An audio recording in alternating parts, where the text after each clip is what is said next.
Welcome back, pod people. In today's episode, my guest is Christopher Dubey, the producer and one of the main driving forces behind Paper City Burnout, which is available to watch on Tubi.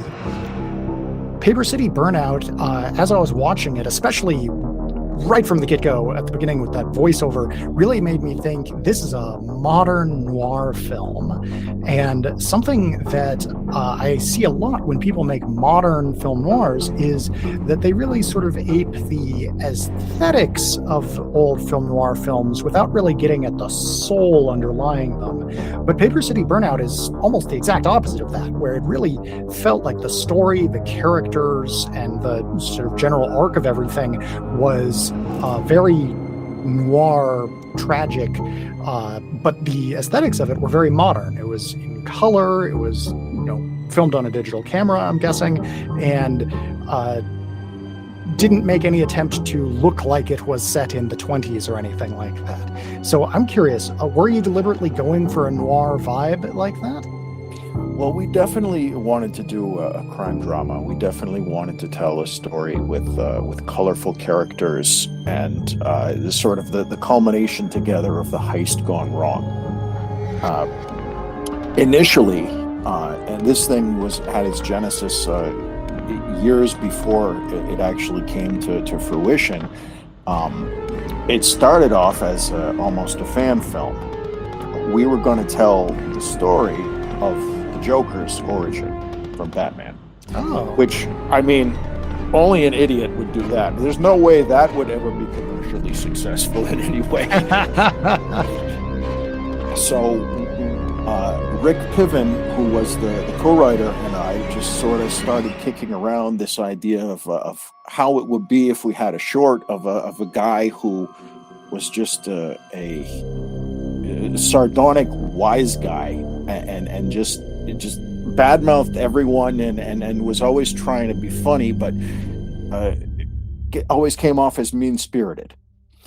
And Yes. how he would get involved in crime, and the heist would go wrong, and his family would pay the price, and then he would just crack up and go after the bad guys. And so we started putting it together with that idea in mind.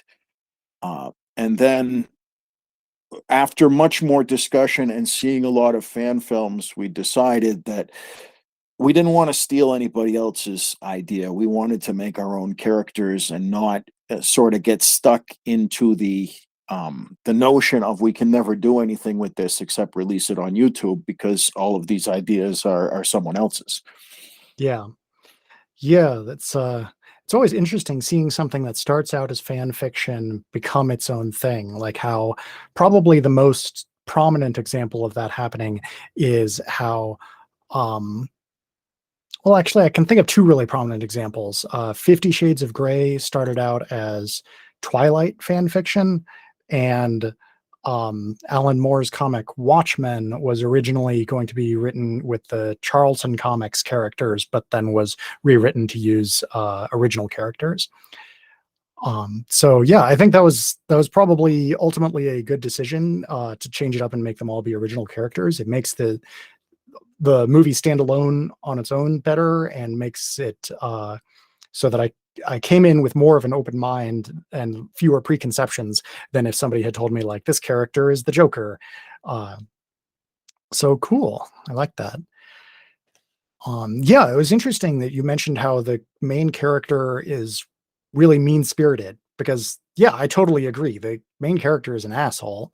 And something that I've noticed a lot in films in general, but especially like horror films, which this kind of edges on the border of, is that it's really important to get the audience to have strong emotions about the characters. And in most films, creators of it try to make the audience really like the characters, make the characters really appealing. But it can also work just as well to have the audience really hate the characters, as long as the audience has strong emotions about them and cares about what happens to the characters, either like wanting them to get their comeuppance or wanting to see them succeed.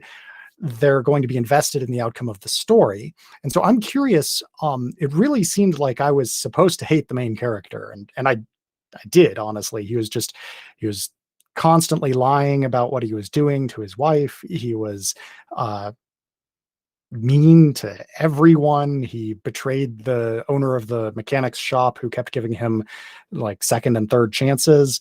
Uh, so I'm curious why you decided to make the character so unlikable. Well, when we first got started, after the first couple of of days of kicking around the idea, it was like, oh, cool, it's going to be fun because I'm going to play the Joker. I'm like, and I don't want to play the Joker because I don't like the Joker as a character anymore. I think that we've seen enough of this character over and over and over again over the years. So we said, well, what is it that we do have? And at the time that we were producing this, we were in the middle of a opioid sort of crisis. Now, Yes.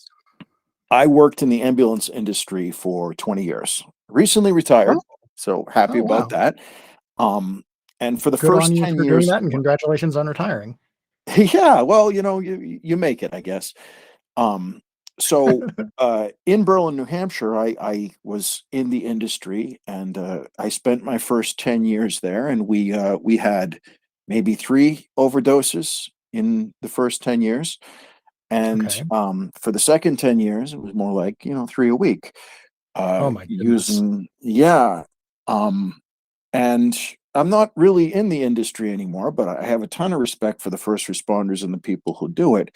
So I got to Narcan a lot of people.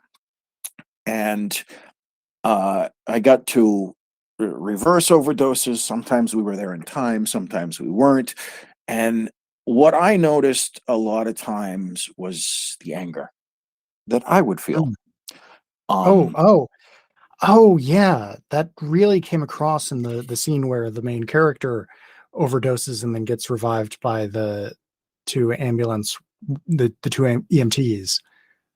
Sorry, I don't mean to interrupt you, but just I no, was like, no, "Oh, by yeah, all can you see means. how this directly got into the film?" So that's how we got ambulances. I was with the ambulance service, right? So when you work in ultra low budget and have to try to make things work, you tend to go with what you have, and you have to write your stories for what's available to you. And I had Yeah. access to ambulances, so we got to throw that scene in. Um, and that's the green scene with all the different filters and colors that we used. So what struck me in writing the story of Jack was the lying. And always when you have those overdoses that you reverse and the person snaps out of it with Narcan, and that's what you see in the movie is what it looks like. You're essentially dead, snoring, about to choke on your own tongue, and then the stuff goes up your nose or into your veins if you have an IV, and you just come right out of it, and you're just as just back.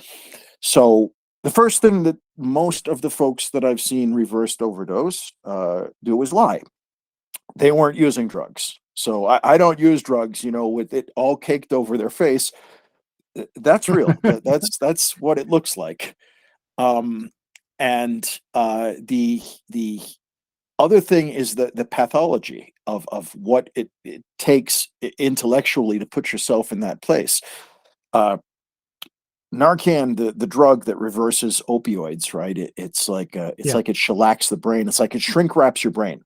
So your brain can no longer absorb any opium, any morphine, any heroin. And no matter what you do, it's like your brain is wearing like a plastic coating, like a sponge wrapped in plastic. A lot of people, though, who have been administered Narcan and have overdosed will still try to zoot it or shoot it up, even though they know it's not going to get them high. So Hmm. there's this compulsion to do things in a certain way. And with the people that I talked to that had been addicts or that still were addicts, it's almost more about the ritual of the drug than it is. So again, we're all people and we don't hate anybody, but it is possible to hate the lie and the structure that creates that way of I'm going to live my life in this way, and I don't care what damage it, or I don't have the capacity to care, because all I think about is wanting to put myself onto this different plane. So, of all of the Yeah, characters that I've played that's as an interesting. actor, Jack's the worst, most despicable human being I could think of, and just sort of what would the weaseliest, most rotten person do, who's not even nice to his own kid, and how they would Yeah, go about their business. yeah, that was a very like striking scene, probably the most powerful scene in the movie. I remember as I was watching it, I kept thinking like, wow. So I am not someone who knows a whole lot about ambulances or narcotics or anything like that. But as I was watching it, I kept thinking like, wow, this really looks like it was made by somebody who knows a lot about this. Like this looks like a real ambulance. This looks like someone putting a lot of detail into this fictional overdose. So that's really interesting to hear the backstory about that and have my suspicions confirmed that this is coming from a place of personal experience. Um, yeah. So I've watched a lot of movies that start out with this really sort of despicable protagonist, and then there's a learning point that's halfway or a third or two-thirds or whatever through the movie where they hit rock bottom and then they recover, and like they have the coming to God moment or whatever where they decide to turn their life around. And I kept expecting there to be a moment like that in Paper City Burnout, but there never was. He just kept getting worse. Like he kept having opportunities to improve things. Like he would be given a second chance at the at his job, or his friend, the phone sex guy, uh, would have this really emotional heart to heart talk with him, but then he like would just throw it away. He would get angry. He would get mad at his friend for, I guess from his perspective, he thought his friend might be like looking down on him or something. Um, and he would like dismiss the steady paycheck at the job in favor of a one-time paycheck working with trying to rob the place. Um, and so I'm curious why you decided to make this like ultimately a tragedy rather than the more standard sort of redemption story. Well, there was no way this was ever going to have a happy ending. Um, while I was writing And it, it does or while not. I was while I was writing the overall story, originally, the plan was that Jack was going to save his family, and then they were going to be on the run because Jack is now responsible for multiple different crimes that are being committed. So Jack Right. realizes that there's only one way out for him. So while they were in his father-in-law's stolen car, on the way out of town, Jack was going to stop at a gas station, and he was going to intentionally OD in the restroom, and leave the wife and the daughter. Um, Oh yeah, wow. uh, Intentional. but I thought before you said that, I was like, oh, he's gonna rob the gas station or something, maybe get shot in that. No, but like intentionally OD, not even accidentally. Wow, that's grim. well, the heist, originally, the heist and the taking place at the halfway point between the Boston and Montreal. Uh, why on earth would he leave all the money and drugs there if that was his? So we sort of like put it together that they would be in the end on the run with the money and the drugs, and he would leave his family, he would leave his wife and his daughter, and he would just take the responsibility for everything, and the shame of everything, and just sort of be unable to live with that, and check himself out in the most escapable way imaginable. But Yeah. the story evolved, and as it went on, and I sold, or we all kind of got sold on the idea of telling the story, but like, it'd be a more fun gut punch. Why don't we do this? And then this, and then let's see what happens after that. Um, there is there is a alternate ending where the other character, the villain, if there is one, that's not the main character, his sort of antagonist character, meets up with the boss from Boston named Nero, who does him in as well. So just the Hmm. whole everybody dies kind of a notion for the story. Um, we kicked around a lot of different ideas, but then where I was coming from with the story that we wanted to tell, and we didn't want like a happy drug story. We didn't want to do like a Cheech and Chong thing. We wanted to show the real sort of horror, as it were, of what that lifestyle and what the consequences are. And that's somewhat overblown. I mean, there aren't actually gunfights going on the streets of small town America, except for when there are. Yeah, I was gonna say sometimes there are. I I have heard shootings from my house, so um, but yeah, that's this is very far from a Cheech and Chong stoner comedy, and marijuana is very far from the sort of things that you need Narcan to survive. Uh, yeah, this is it's rare that I've seen a movie that has such a like it starts in such a bleak place and then just goes downhill from there. And it really ended in a tragic, just sort of nothing good comes out of it way, which I thought was a brave choice because that's so different from what we normally see. So I really appreciated that. I enjoyed um, seeing how there was no Deus Ex Machina. The guy didn't like have a change of heart and turn into a good person. He was bad, and his mistakes and bad decisions kept compounding on each other. Um, so going back to the structure of the film a little, it opens and closes with a narrating voice. Is that narrator meant to be one of the characters in the film, or is it just sort of a omniscient third person perspective? Well, at the beginning of the story, there's this one of the characters is the sort of distribution boss of the small town, and that was done Okay. by an actor named Steven Trowski, the guy who has the office and is sort of running this little welfare Gestapo of characters.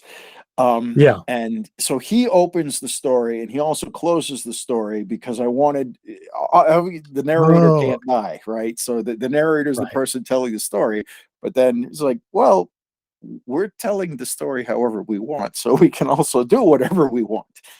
Uh, Yeah. I don't think all of those decisions were necessarily the best that we could have done, but I do think that it came together in the way that it did, and I'm happy that it did. But I think, if given the opportunity to do it again, I think I'd have thrown a little couple of rays of sunshine in. Uh, Maybe some of the characters would have had a better outcome than they did. It is pretty exclusively like misery. There are a few funny moments in it, like with the when the phone sex operator when you overhear him working. But and I guess I'm trying to think of like who are even the sympathetic characters. I mean, there's the wife and the kid and the phone sex operator. And that's really it. I mean, I guess the ambulance, like the EMT people, but they're only in one scene. Um, I I was curious. The phone sex operator really seems like the kind of character that you could have in a stoner comedy without a whole lot of change, except for the one monologue he gives about how sad he is about how he doesn't have like a family or anything like that. Just cut that out, and you could pretty much lift that character wholesale and put him in a comedy without having to change much. So I'm curious where the idea for that character came from. Well, once we moved past the notion of making it a fan film and wanted to tell a more deep story, we had to add what's called ifs, thens, and therefores. So you have your very simple beginning, middle, and end, but then you have to add things that sort of give the characters more depth.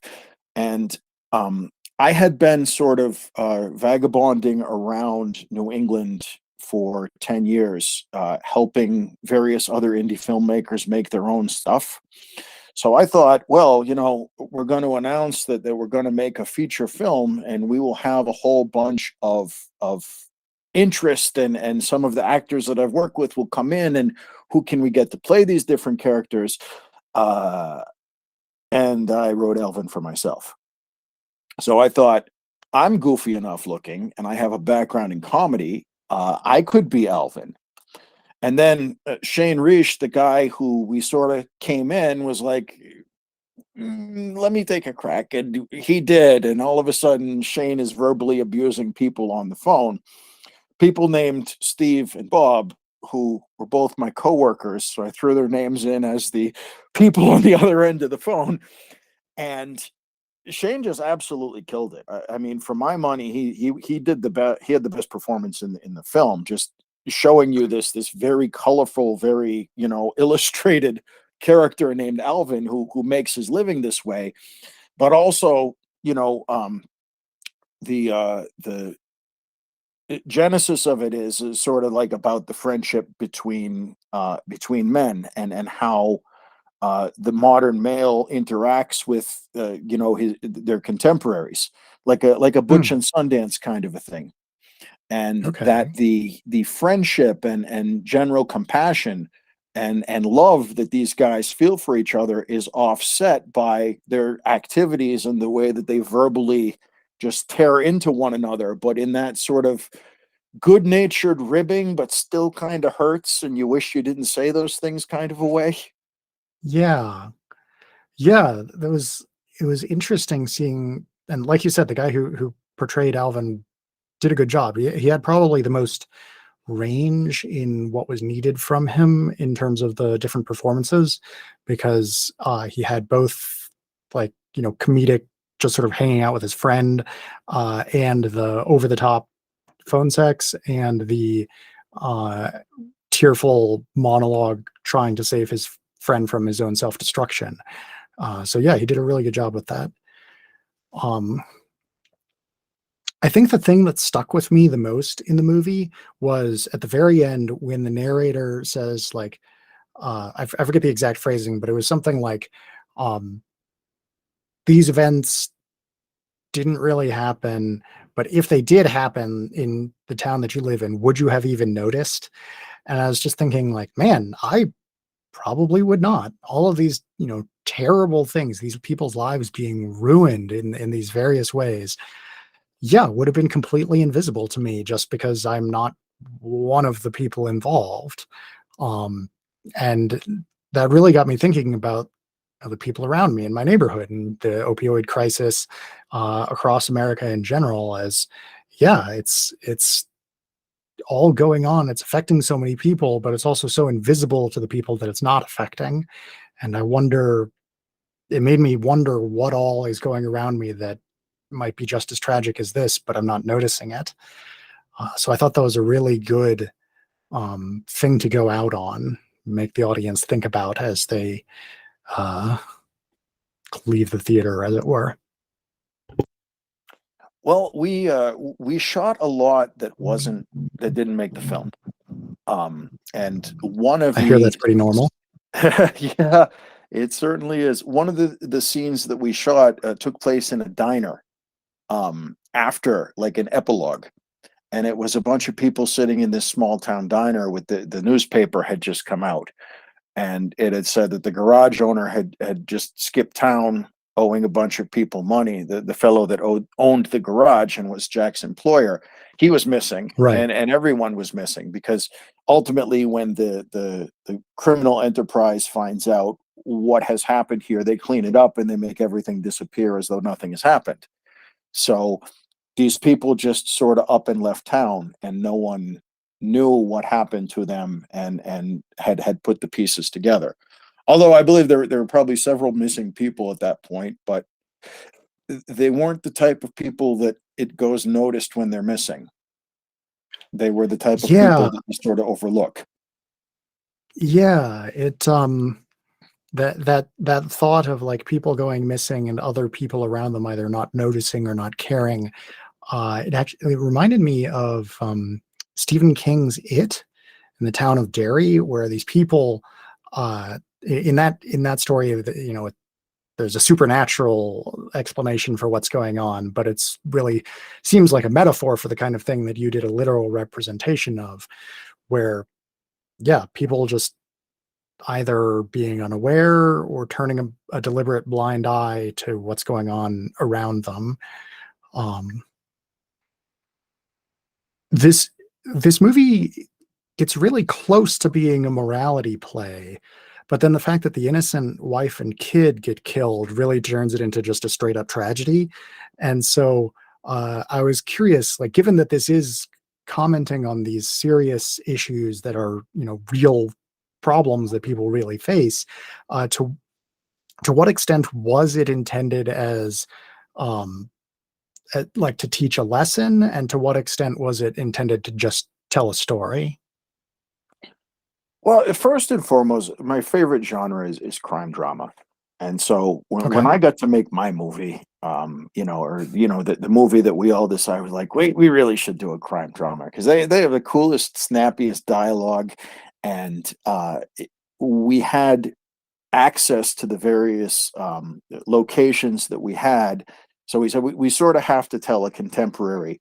Now, I mean, if I won the Powerball, I would consider remaking the movie, but maybe setting it in 1968. Oh, To take out the cell phones from the equation and put more of the sort of blossoming of that particular substance and sort of its first run of heroin in this sort of post Vietnam era, and so that some of yeah, the people coming back from the war would have brought these habits with them, and that's how the bomb of this narcotic would have hit that community, and how it would have sort of splintered out. But you know, as much as I would love to grow a mustache and big old pork chop sideburns and walk around in a brown leather coat, we didn't have that. We needed contemporary vehicles and everything, so yeah. we told the story in the way that we did. And I didn't want it to be an after school special because that's while we were sort of writing it, we said we want to make it hard hitting enough so that it doesn't come across as a almost faith-based production or a morality tale. We wanted to make sure that there was enough, violence and profanity and gunplay in it to really go for the R rating that we thought we were going to get. Uh, but the other thing about it was just writing for what you know. And I had been Mm, so blessed to help so many other people with their various projects over the years that we sort of said, well, what kind of story can we tell? And so a lot of the folks who I had helped over the years, like it came time for them to help me, and so they appeared as characters in the film, or they added their own sort of spice to the story, and told us what we thought over the course of the entire production. Um, it's a 4 weekend shoot that we did. Um, we got huh, it's everybody pretty short. together. Oh yeah, it was rough. And I had my other executive producer, Sarah Mitchell, who's just an absolutely amazing organizer. We sort of kicked back and forth, and she came up with this schedule where we could shoot the whole thing over 4 weekends, bringing the various actors to the location and feeding them and putting them up for the time that they were on set. And Yeah.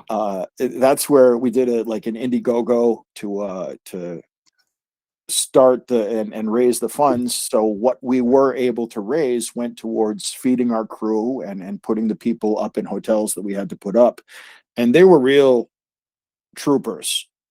And then we scheduled the last things, including the big shootout, for what we were calling Alamo Weekend. And an Alamo Weekend, we knew our backs were going to be against the wall, and we were going to have to shoot every sequence that we hadn't quite shot yet. But fortunately, due to Sarah and really being amazing with that whole on the spot of keeping us moving along and standing behind everybody with a whip, as she was instructed to do. We were able to get the whole thing done, but that last day, where we shot the final sequence, we had people still running around covered in blood at 3 a.m, filming those, getting those last shots that we absolutely needed to get with those actors before they had to leave, because everybody is always on a time crunch. And some people kind of quit during the production, and things had to be rewritten around them. The whole thing was it was very exciting, very intense, and that's why I'm very happy to be back to helping other people with their projects rather than trying to run my own. Yeah, yeah, that's a thing I've heard quite a few times now, is that the whole process is a lot more work and a lot more intense than most people would expect. And you're also not the first person to mention the importance of feeding your cast and crew. Uh, That to me so is the most important. Like people yeah. really, and having been an actor in a lot of different productions, I can tell you that having something to eat and having sort of the opportunity to sit down and just sort of relax, and having somebody provide you with something really means the world. Because having been on both, um, if somebody brings you something and somebody gives you a sandwich, you will bust your butt for them. And it's ultimately the people who make the production are really the only ones who are going to benefit from it. So by them paying it forward, that was something that I always thought was important to do.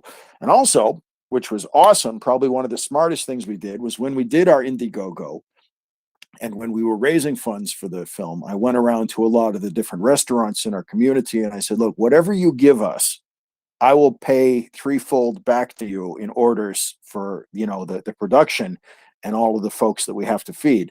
So if a pizza place donated $25, we were buying 75 worth of pizza from them. Ah, all right. I see what you mean. Interesting. Never would have occurred to me to do that sort of thing, but that's that's cool. So was this shot like in the town that you were living in at the time, or? The majority of the film is shot in Berlin, New Hampshire, which was the location of the thing. And then we did actually go to Somerville, Mass, and shoot the Boston scenes in Boston, outside of Boston, in Somerville. Okay. And you know, uh, we shot it over the course of 3 weekends, but then second unit can go whenever it wants. So if I was flying into Logan, or going on vacation, flying back into Boston, I better absolutely hauled out my cell phone and got that picture of the freeway from inside the Logan airport to sort of establish that we were there. Um, Nice. a lot of the shots that we got of like vehicles transitioning from one place to another and sort of the background in Boston, we wanted to sell it as an idea, but I was also very enamored with the idea of filming and shooting a short film, or short any kind of film in Berlin. We had been so fortunate to get so many different productions there over the years, from Boston, from southern New Hampshire, and getting them up to just sort of the natural beauty of the area. And Berlin has such a unique look and a unique feel to it that we really wanted to showcase how beautiful the community was, and use that as a backdrop for the rotting sort of under. Underground. Right. Yeah. Yeah. So about the title of the film, is Paper City like a nickname for Berlin the way that Steel City is a nickname for Pueblo, It or is. where does? Okay, all right, all right. I was guessing it was something like that. Berlin Um, became known for paper mills. There were very, when I was growing up there as a kid, everybody worked at the mill, and then, as happens with a lot of industrial towns and cities, the mill closed. So you had left a lot of unemployment and a lot of urban decay. So Berlin was known as Paper City for a while, and it was not the original title of the film. It was originally Avalanche, which, and we were going to do that bit, sort of the Kevin Smith bit, because we were indie filmmakers, which means, of course, we worship the guy. Where there were title cards and the all black screen with the white text, and we are going to give the various definitions of the title of the movie, which was called Avalanche, and sort of the sudden start of momentum that builds forward into an inescapable sort of deluge and a disaster. The sort of snowballing effect of how every mistake and bad decision that the main character makes leads him to further mistakes and bad decisions, and the consequences keep going up. Yeah. Well, not just Jack. All of the characters have these ideas that they're going to be better than they are when after this one thing. So the villainous character, sort of Jack's nemesis in the film, he has the idea that they're going to rip off this thing, this deal, and then they're going to frame Jack for the bit, making them look great to their superiors and their suppliers, and having them cut in, as a piece of the. And it's the small town crook with big aspirations and wanting to move up the ladder. So all these different characters had these big ideas for what they wanted to happen. Jack's father-in-law hoped that Jack was going to take over the business. Jack and Alvin sort of had his ideas for where his friendship with Jack was going to go and what they were going to do, and they all sort of had these ideas, and they would tick these little pieces into motion, and the pieces would collide with one another and create this big mess that no one actually intended to happen. That was the genesis and the idea of it. And then we found out that there's like 4 movies called Avalanche and different video games and other stories. And one of the people that came in later sort of talked us into changing the title, so it will be something that would stand out. And being able to uniquely identify your project is pretty helpful. And Avalanche, relatively common one word. Paper City Burnout, not a phrase I've ever heard before, because it's, nickname of a specific city plus then another descriptor. So yeah, probably a good decision to change that up, even though you're missing out on the poetic aspect of the Avalanche idea. It's interesting. You're talking about how everyone has all these different dreams, and in the end, nobody gets what they want. That the mechanic who owns the shop gets killed. The thieves, did the thieves get get the stuff that they meant to steal? I didn't even catch that because I was so caught up in the character drama. And of course, the main character Jack didn't get what he wanted. His family very much didn't get what he wanted. His friend, Alvin, lost his best friend. Nobody got what they wanted. So, well, no, the villains who wanted to climb up the criminal sort of underworld chain, their end was inevitable, because it's sort of you don't need to be a genius to see through what happened there. But the rivalry that sort of the most verbose of the 3 robbers had, he hated Jack, absolutely hated him from a time back when they were kids, due to reasons that they get into. So his idea was just to get rid of Jack. The other guy was to use Jack and bury him out on Frog Pond Road and blame him for the heist, which meant that the money and the drugs could disappear and not explain where they went. So everybody would sort of move up. And then when his boss started sort of explaining that this was a really, really bad idea, like the voice of reason, so he went violent, and you sort of see the evolution of him. His boss says, clean up, get some new clothes. You look like an Appalachian gigolo. And then from the point forward that you see that character, he's better groomed. He's got these ambitions that maybe never would have been in his head had his boss not, sort of told him off. That's what we were going for. Now, whether or not it worked, it's another thing altogether. If it worked really that well, I wouldn't have to necessarily explain it, but uh, I thought All right. we were successful in that we finished it. We got the film, we got it out there, we got it on Prime. We got to take all of these folks who had never been in a film before, had never acted before, or had, but at a different level. And for a lot of those folks, it's like, hey, we're in a thing and it's on Amazon Prime.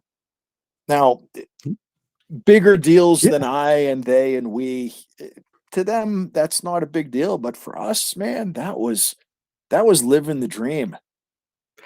Yeah. Yeah. It's really nice to get that sort of validation for your art. Um, one of the books that I wrote was recently is now available at Barnes and Noble, and that was like pretty impressive. Like that blew my mind to see. So I was happy about that. So yeah, I totally get what you're saying about the validation of seeing this something that you made available in this uh, mainstream platform where anybody can go and find it. That's pretty cool. Uh, yeah, so I guess you keep calling them the villains, but every, most of the characters in the movies are sort of villainous. I guess the antagonists. It's interesting how it sounds like what made them more successful is, I mean, it's not like their virtue or anything like that. It's more their ability to cooperate with each other. That uh, Jack can't even cooperate with his family or his best friend or his employer, whereas these guys who are uh, at least as bad as Jack in a variety of ways are able to cooperate with each other and therefore are more successful in what they're doing.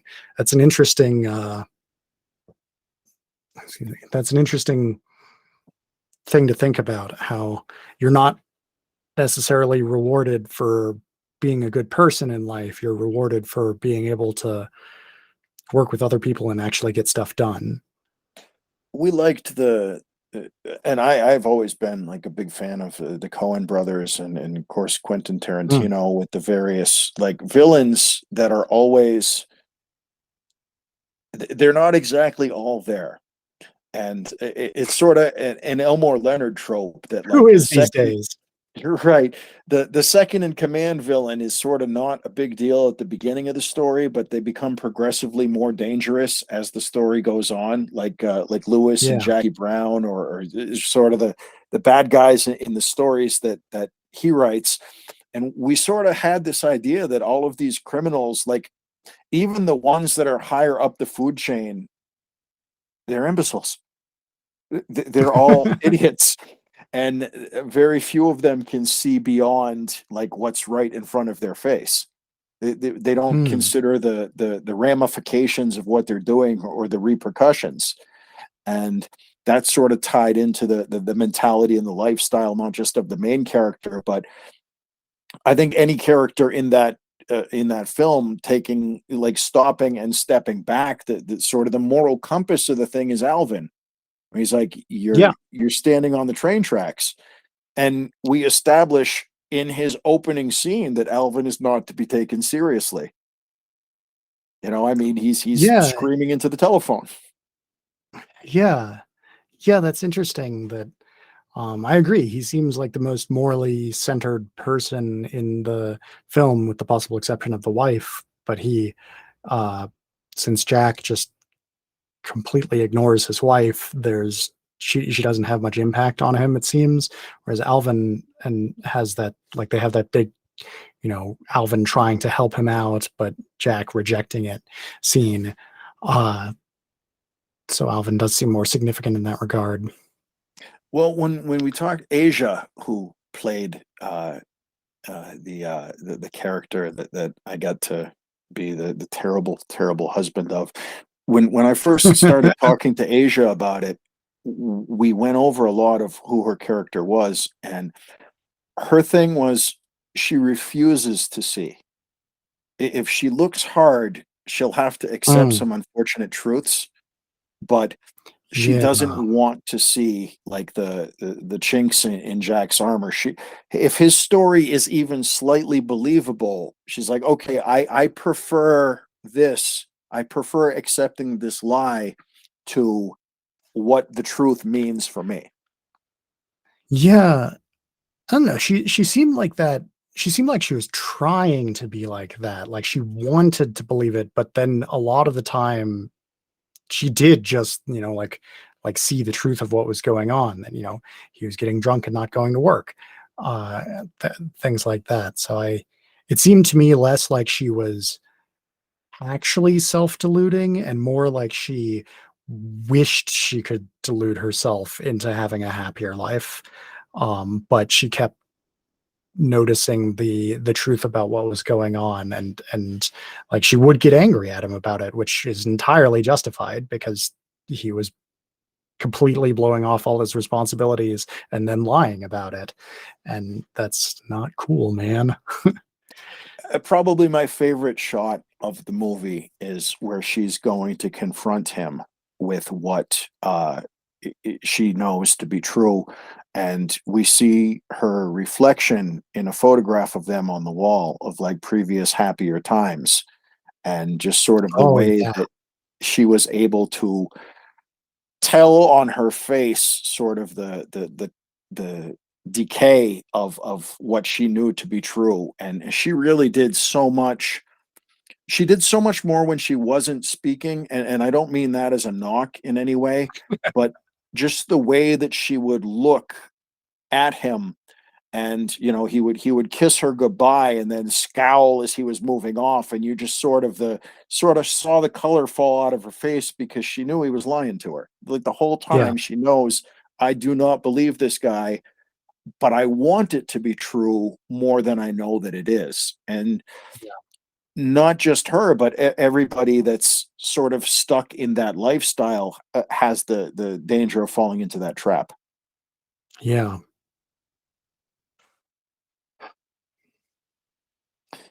Tragic And situation all around. well, it is. But in addition to the story, the story behind the stories, we got to make a movie.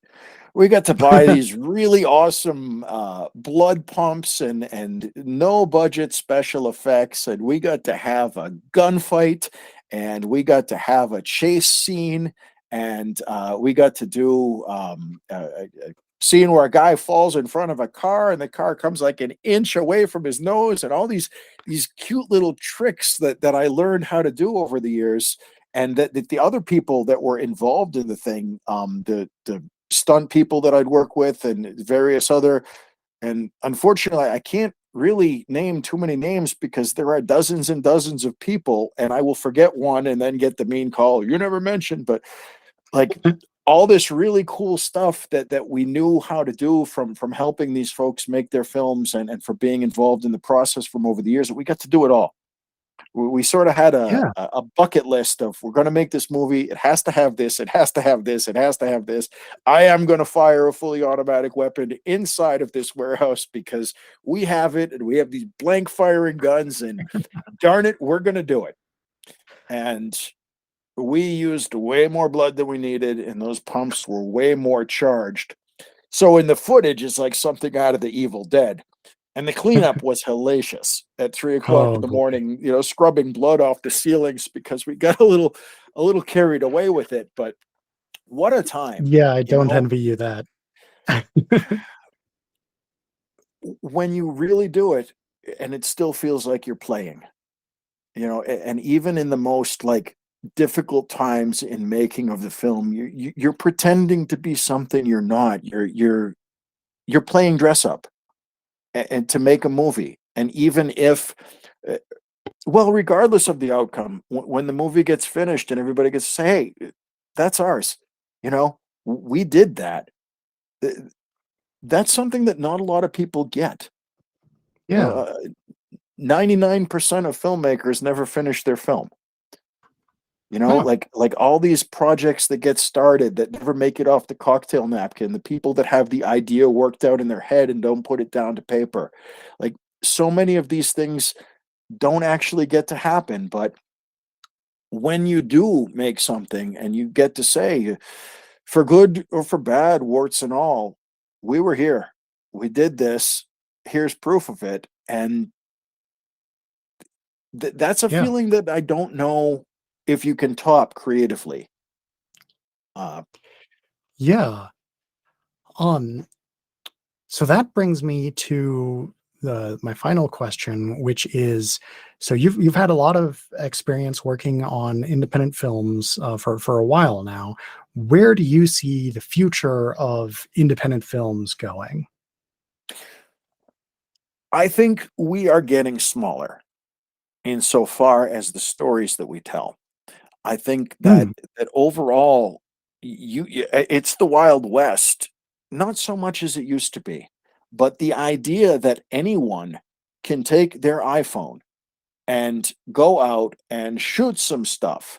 And even if their audio falls apart and nothing that came in on the Zune works, and you've got to use the crappy audio that came through the camera mic, as happened to us, and even if you have a major character that sort of flakes out on you halfway through the production and wanders off, and you have to rewrite the entire second half of the movie, as happens, right? These are things that can be surmounted.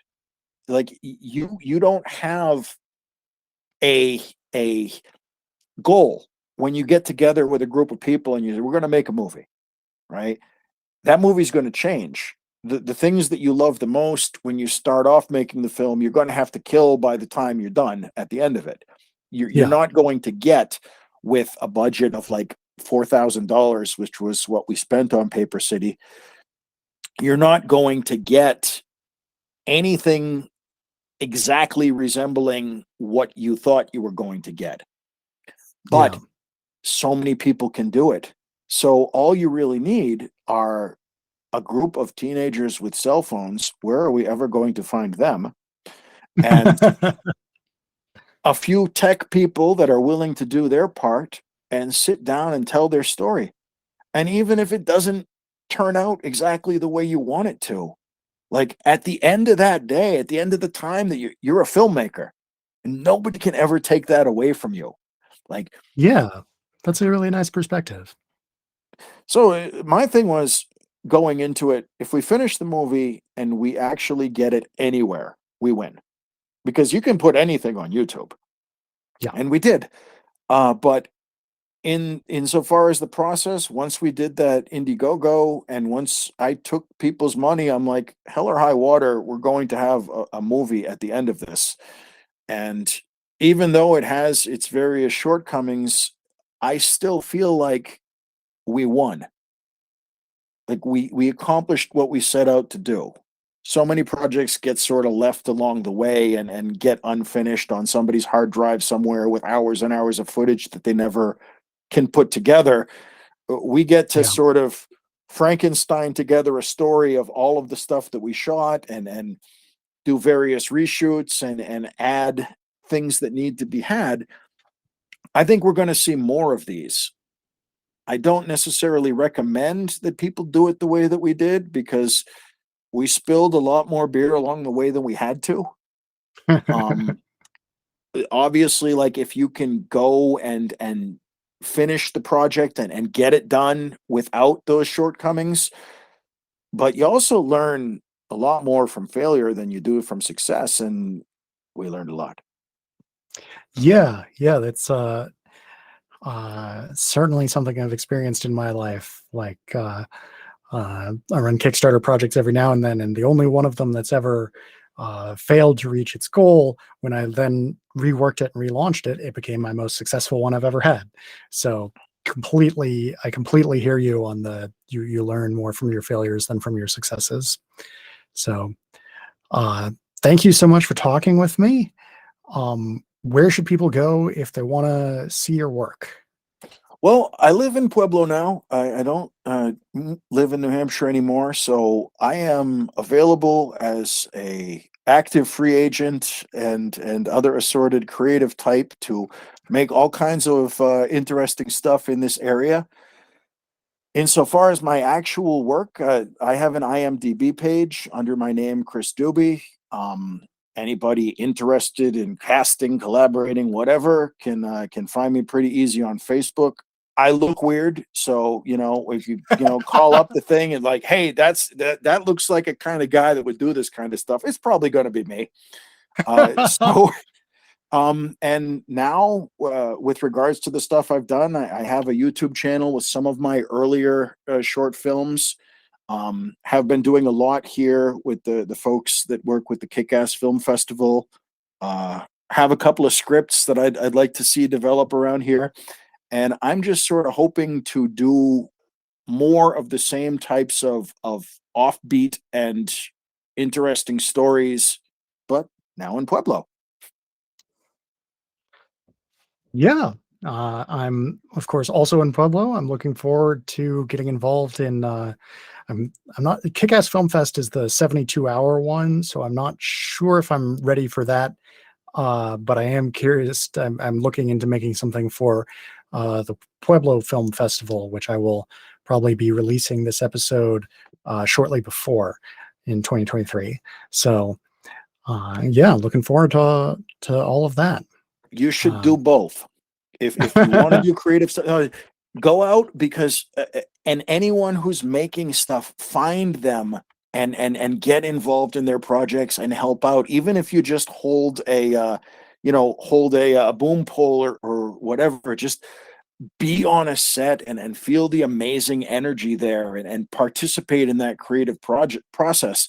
The Kick-Ass people, with Wake Up Pueblo, and the Pueblo Film Festival, like, it's so exciting to hopefully be a part of that stuff that's coming up.